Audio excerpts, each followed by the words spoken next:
नेहा। जी sir. Neha पलवर से हैं। ये बताइए कि राज एनसीआर का नाम सुना है आपने? जी सर। क्या होता है? सर ये एनसीआर जो कॉन्सेप्ट है वो 1985 में आया था और एनसीआर का मतलब है नेशनल कैपिटल रीजन। दिल्ली के आसपास के क्षेत्र को औद्योगिक रूप से और उसी तरह डेवलप करने के लिए और दिल्ली पर भार कम करने के लिए एनसीआर का कॉन्सेप्ट लाया गया था। इसमें राजस्थान के भी कुछ जिले हैं? जी सर। कौन कौन से? सर राजस्थान के अलवर और भरतपुर जिले शामिल हैं। बस 2 ही जिले हैं? जी सर। ठीक है। अलवर जिले में सरिस्का है? जी सर। तो सरिस्का नेशनल पार्क है, ये कब बना था? सर 1982 में सरिस्का को नेशनल पार्क घोषित किया गया था। नेशनल पार्क कब घोषित किया जाता है? कौन घोषित करता है, केंद्र सरकार या राज्य सरकार? सर केंद्र सरकार घोषित करती है। पक्का? उसकी कौन सी बॉडी या निकाय है जो घोषित करती है? सॉरी सर, ये मुझे याद इस अधिनियम के तहत घोषित किया जाता है? सॉरी सर, मैं कंफर्म नहीं हूँ इसके लिए। अच्छा, कंफर्म नहीं है, कोई बात नहीं। सरिस्का में भी बाघों की क्या कंडीशन है? सर सरिस्का में भी 20 बाघ हैं, जिसमें कि 10 तो फीमेल हैं, 6 मेल हैं और 4 शावक हैं। शावक। इनको बाहर से लाया गया है? जी सर। है ना, क्योंकि यहाँ पे बाघों की संख्या खत्म हो गई थी। क्यों खत्म हो गई थी, फिर क्यों लाया गया इनको?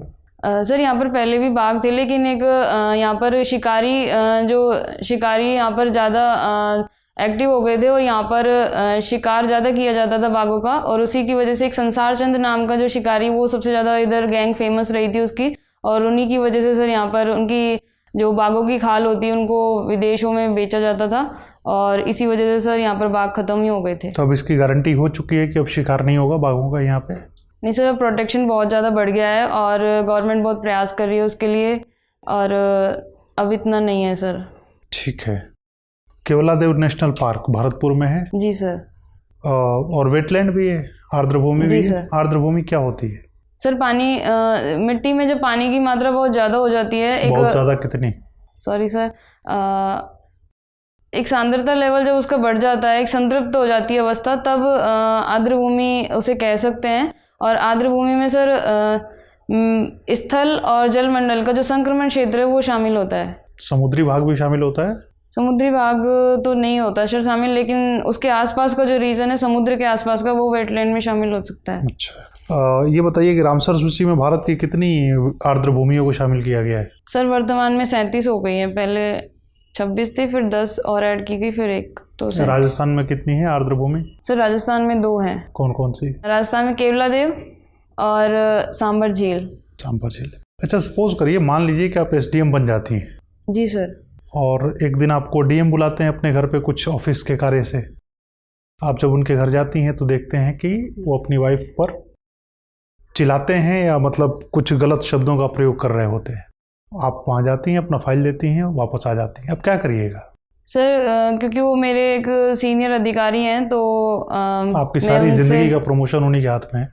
जी सर, लेकिन सर मैं उनसे ऐसे डायरेक्टली तो कुछ नहीं कह सकती हूँ कि आप ऐसे क्यों बिहेव कर रहे थे, लेकिन मैं उनकी जो वाइफ है उनसे पर्सनली बात कर सकती हूँ कि इस तरह के अगर वो कहती हैं कि हमारा फैमिली मैटर है, तुम कौन होती हो बोलने वाली?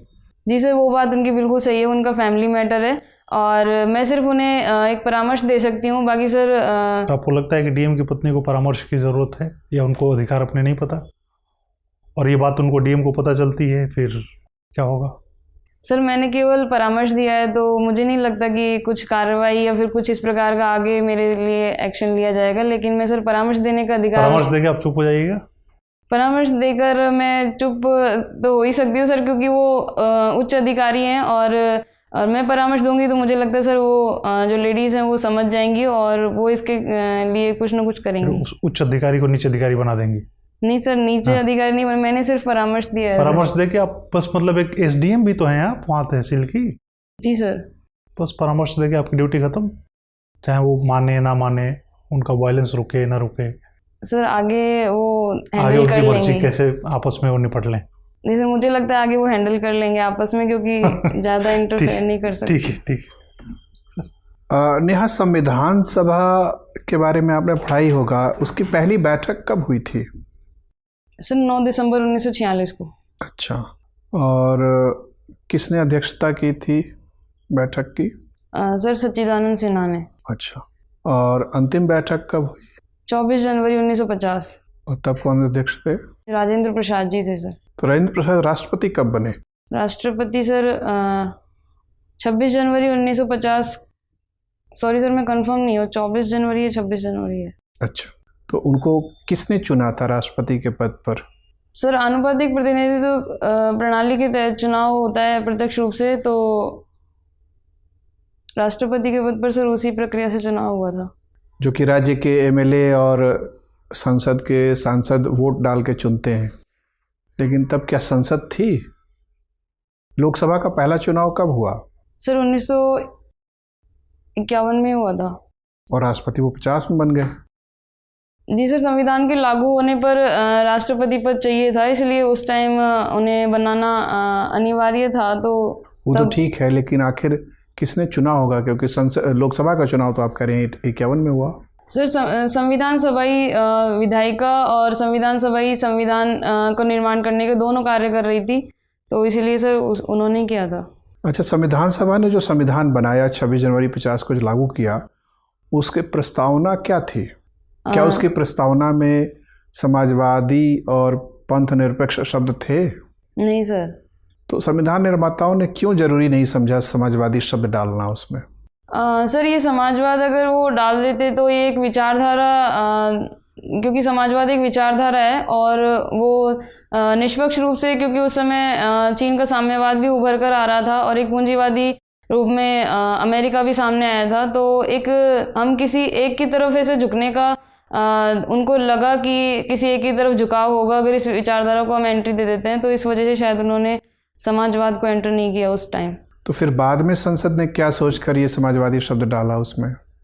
सर बाद में इसलिए डाला गया क्योंकि तब आवश्यकता समझी गई कि है ना, समाजवाद जो अवधारणा है वो सभी को समान रूप से संसाधनों का वितरण हो, किसी के पास कोई धन का संकेंद्रण नहीं हो, निजी संपत्ति को भी मान्यता देता है समाजवाद। लेकिन सर हमारा समाजवाद लोकतांत्रिक समाजवाद है, इस परिप्रेक्ष्य में सर उन्होंने डाला था उसको।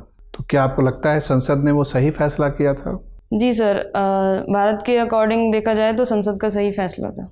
लेकिन इसके ठीक बाद 1980 से भारत में उदारीकरण की प्रक्रिया शुरू हो गई और 91 से आक्रामक उदारीकरण शुरू हो गया, जिसमें कि निजी क्षेत्र की भूमिका लगातार बढ़ती जा रही है।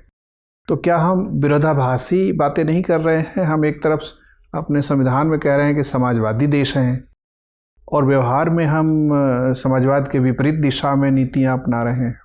सर भारत की अर्थव्यवस्था जो है एक मिश्रित अर्थव्यवस्था है, जिसमें समाजवाद और पूंजीवाद दोनों के गुण देखे जा सकते हैं, और इसीलिए सर कैपिटलाइजेशन भी ज़रूरी है निजी क्षेत्र में जाना, क्योंकि निजी क्षेत्र के भी कुछ गुण होते हैं, जैसे कि उनका प्रबंधन बहुत अच्छा रहता है, तो इस तरह के गुण सर वहाँ से ले सकते हैं। और समाजवाद में ये है कि हम सभी लोगों को समान रूप से अधिकार प्रदान करें, सभी लोगों के पास समान रूप से संसाधन पहुँचे, इसके लिए सर समाजवाद भी जरूरी है। तो दोनों ही मिश्रित अवधारणाएं सर भारत के द्वारा अपनाई गई है। ठीक है, नहीं आपसे बातचीत करके अच्छा लगा। आपका इंटरव्यू हो गया, आप जा सकती हैं। Thank you sir. Thank you sir.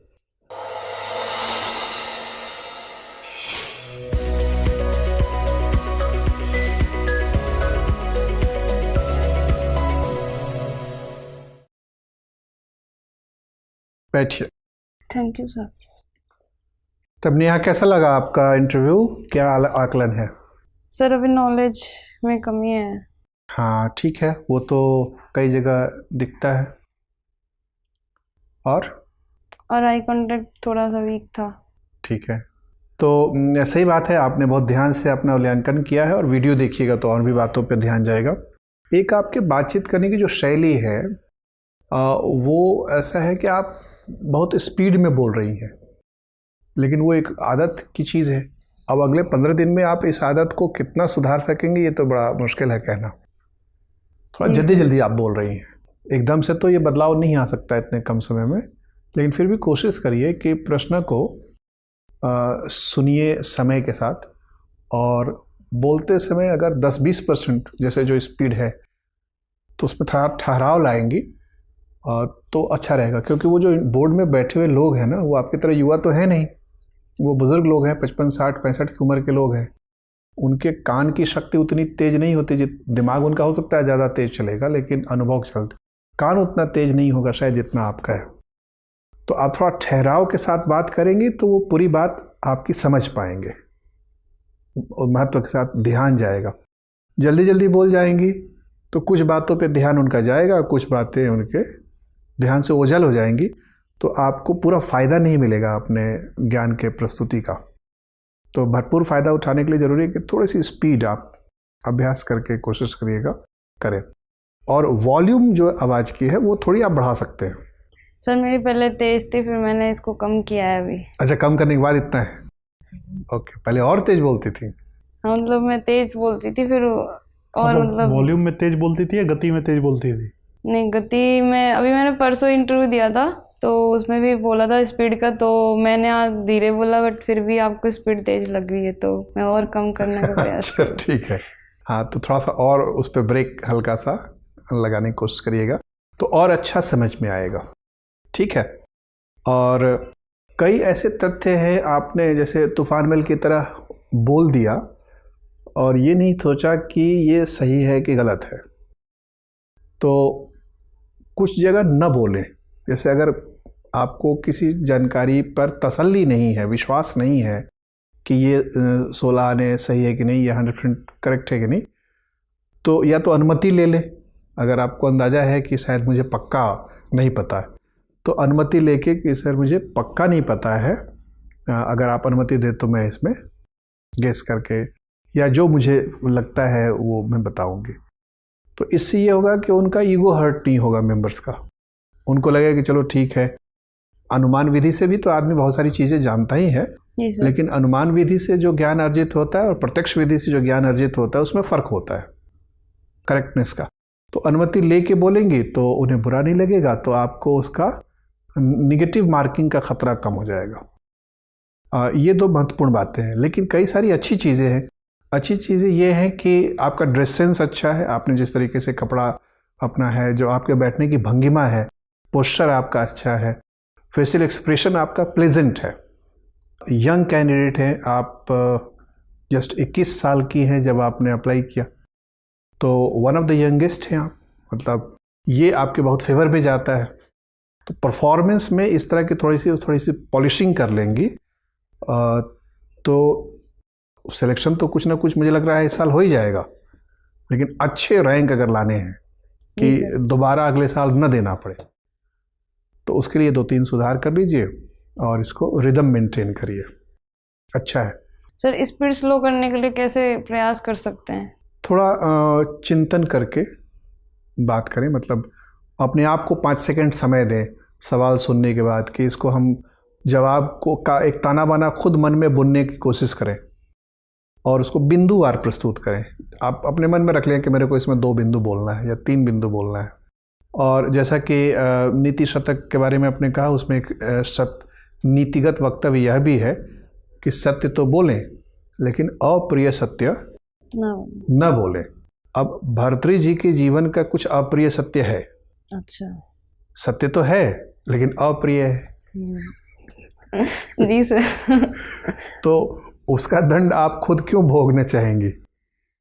तो वो आप आप मान के चलिए कि वो आपको नहीं पता है, क्योंकि आप संस्कृत साहित्य के विद्यार्थी तो हैं नहीं, आप तो गणित के विद्यार्थी हैं। तो गणित के विद्यार्थी को अगर भर्तृहरि के निजी जीवन के बारे में जानकारी नहीं है तो ऐसी कोई बुरी बात नहीं है।